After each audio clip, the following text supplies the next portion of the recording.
अगली खबर का रुख करें तो टीजीटी बैच 22 भर्ती, क्योंकि यहाँ पर लोकसभा चुनाव सर पर में सीएम ने बार बार कहा था कि हम बैच 22 भर्ती जल्दी शुरू कर देंगे और आज इसकी हरी झंडी भी दे दी गई।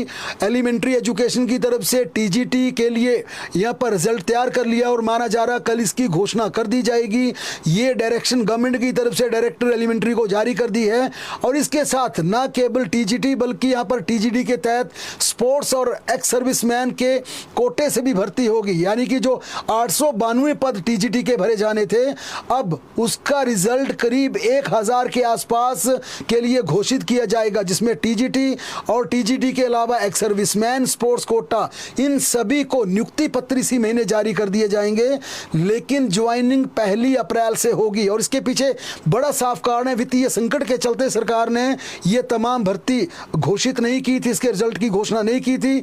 चूंकि अब इनका रिजल्ट तैयार कर लिया गया, आज पूरा रिजल्ट फाइनल था और बाकायदा शिक्षा सचिव राकेश कंवर को भी प्रपोजल भेजा गया कि हमारे पास टीजीटी बैच 22 भर्ती का, एक सर्विसमैन का और साथ में यहाँ पर ये भर्ती का रिजल्ट का तैयार कर लिया गया। अब इसका क्या किया जाए। सरकार से मिली हरी झंडी के बाद कल स्पोर्ट्स कोटा, इसके साथ एक सर्विसमैन और टीजीटी, हालांकि ये टीजीटी की तीनों कैटेगरी हैं, इसका रिजल्ट कल तैयार हो जाएगा। नियुक्ति पत्र इसी महीने दिए जाएंगे। ज्वाइनिंग अप्रैल की 1 तारीख से शुरू होगी।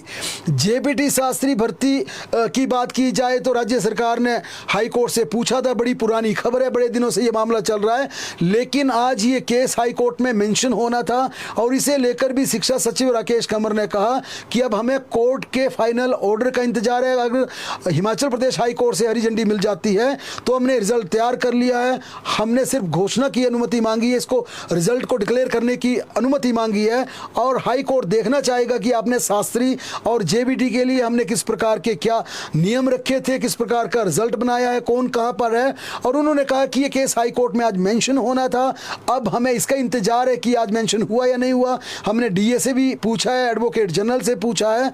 अब यह माना जा रहा है कि आचार संहिता से पहले ये तमाम पचड़े दूर हो सकते हैं। और साथ में तीसरा बड़ा मामला यहां पर जीओआईटी के तमाम भर्ती का, जो कि लटकी हुई 817 की बात की जाए, जिस प्रकार से लंबे समय से मामला चला है और इसे लेकर यह कहा गया था कि 12 तारीख की प्रस्तावित हिमाचल प्रदेश की मंत्रिमंडल की बैठक में जीओआईटी के रिजल्ट की घोषणा के लिए बीच का रास्ता निकलेगा। लेकिन क्या ये मीटिंग कल होगी, इस पर सस्पेंस बना है।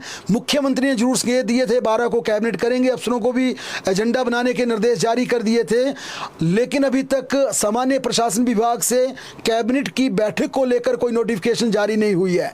मुख्यमंत्री तूफानी दौरे कर रहे हैं, फील्ड की तमाम कई घोषणाएं कर रहे हैं विधानसभा क्षेत्रों में और इस कैबिनेट को बुलाए जाने के पीछे 2 बड़ी वजहें थी। तमाम फील्ड की घोषणाओं को कैबिनेट का ठप्पा लगवाया जाए, जीओआईटी के रिजल्ट के लिए बीच का रास्ता निकाला जाए।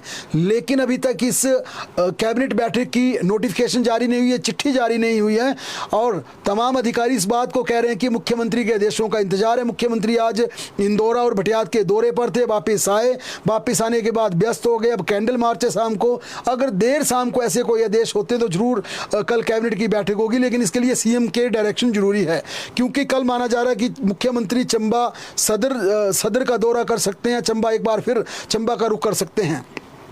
वन मित्र भर्ती की बात की जाए तो हिमाचल प्रदेश हाई कोर्ट ने इस भर्ती पर रोक लगा दी है। साक्षात पर रोक की अधिसूचना पर मांगा स्पष्टीकरण था। 2017 की अधिसूचना में तृतीय व चतुर्थ श्रेणी के साक्षात की प्रक्रिया को बंद कर दिया गया था, मगर वन मित्रों के लिए साक्षात्कार लिए जा रहे थे। इस पर अदालत में चुनौती दी गई थी, जिसके चलते हिमाचल प्रदेश हाई कोर्ट ने इस भर्ती को स्टे कर दिया।